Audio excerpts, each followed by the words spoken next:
screenwriters are on strike, right? Right. Yeah. They're trying to figure out like where does this AI fit in? Yeah. Like you can't take our jobs away, but it really could. I mean, Yeah, with like screenplays and I see stuff. no reason it couldn't take over their jobs entirely. Yeah. Well, especially if you're talking about like, Marvel movies or whatever, there's Yeah, enough content that exactly. they could be like, All those tentpole movies, like any action movie.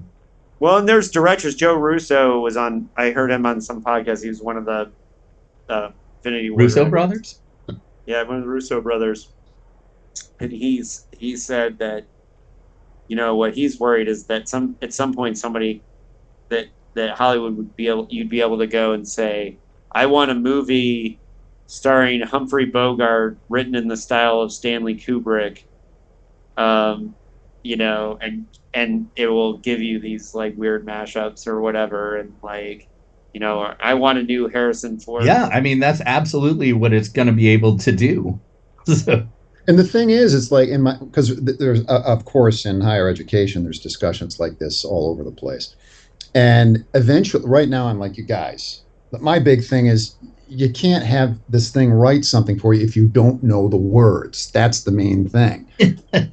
I mean, give me a break. But eventually it's going to forget content if you just don't know the language it will become part of all writing, I think, eventually. Mm-hmm. Wherein people will, generate some sort of template and then tweak it. They'll tweak it to whatever is their identity or for whatever purpose they're using it for. Technical writing, creative writing. Now, does that lose value? Right. I mean, that's a good question. Right? That's what we're trying to figure out. Totally.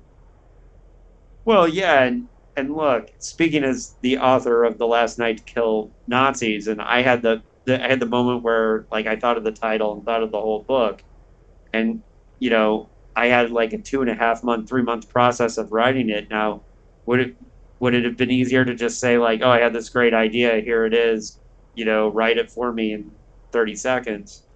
But at the same time, like I also can think of at least 5 or 6 scenes that I didn't think of until I was sitting down and writing it, even from my outlining stage. And so, yeah, I'm not a big fan of the idea of I don't think anybody sitting here is a fan of being taken over by computers.